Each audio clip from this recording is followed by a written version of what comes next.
General Sibiya's witness statement was replete with mention of Sergeant Nkosi's name, and Sergeant Nkosi was central to the events in respect of which General Sibiya was called upon to testify, including the meeting held at General Sibiya's office between him and Mr. Vusi Ket Matlala during or about February 2024, and a party held at General Sibiya's house at which Mr. Matlala was present on 14 September 2024.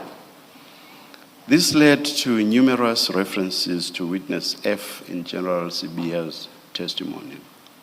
In one of those references, the general accidentally mentioned Sergeant Nkosi's name. At that point, I took the view that it had plainly become farcical to continue with a facade of hiding Sergeant Nkosi's name.